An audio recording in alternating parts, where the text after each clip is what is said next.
매년 이맘때쯤 연말정산 시즌만 되면 머리 아프시죠? 특히나 소득이 좀 높다 하시는 분들은 이 세금만 좀 어떻게 안 되나? 이런 생각 진짜 한 번쯤은 다들 해보셨을 거예요.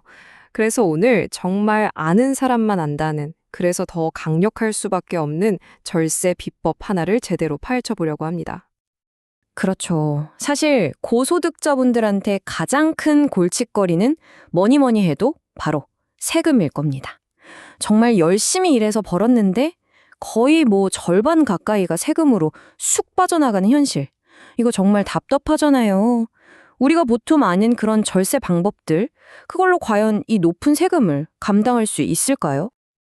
신용카드 한도 꽉꽉 채워서 쓰고 연금저축, IRP 붓고 다들 하시죠. 근데 솔직히 이런 걸로는 이 높은 세율의 벽을 넘기기에는 턱없이 부족합니다.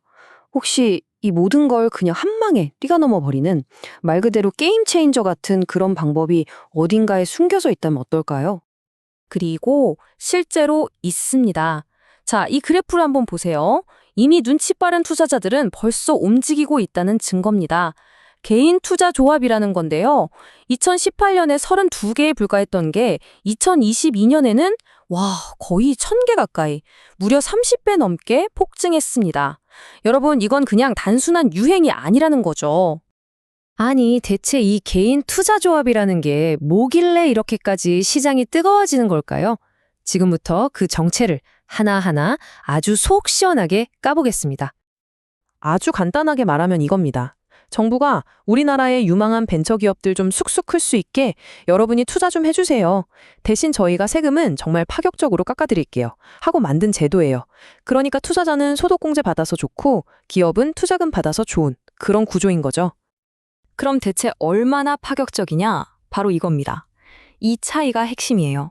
우리가 흔히 아는 다른 벤처펀드들은 보통 투자금의 10%를 소득공제 해주거든요. 그런데 개인 투자 조합은 무려 최대 100%입니다. 100%요? 네, 맞아요. 내가 투자한 돈 전부를 그냥 내 소득에서 없는 셈 쳐준다는 거예요. 아니, 100% 공제라니 진짜 파격적이죠. 이 놀라운 혜택이 도대체 어떻게 가능한 건지 그 비밀은 바로 이 단계별 공제율을 일하는 아주 똑똑한 구조에 숨어 있습니다. 이 구조 정말 영리하게 설계되어 있어요. 투자자가 가장 큰 혜택을 볼 수 있도록 처음 투자하는 돈에 가장 화끈한 공제율을 적용해주는 방식인데요. 자, 보세요.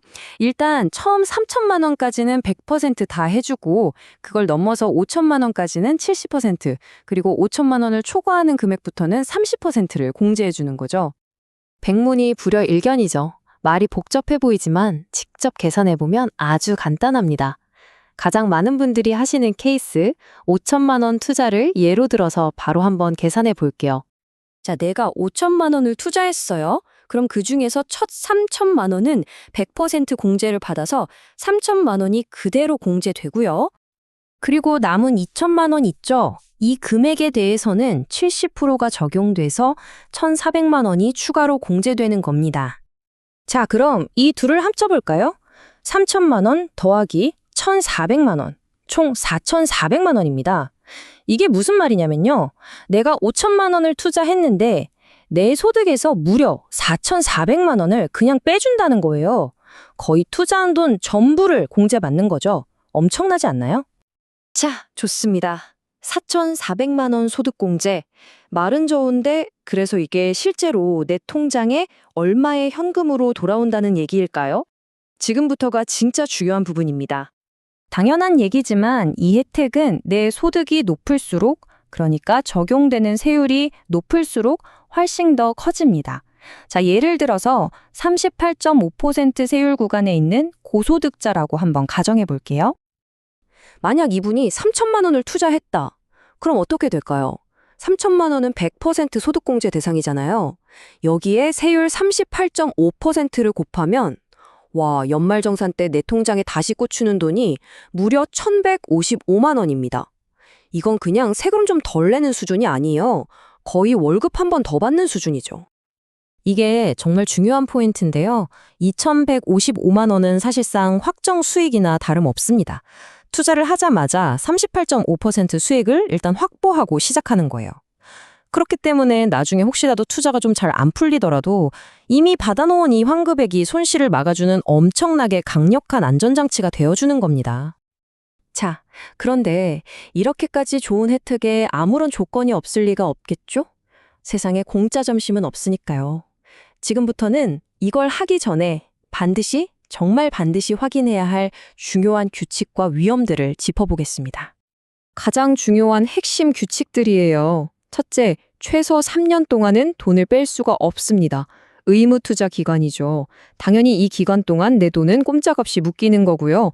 만약 이걸 어기고 중간에 돈을 빼면 공제받았던 세금 혜택을 그대로 다시 토해내야 합니다.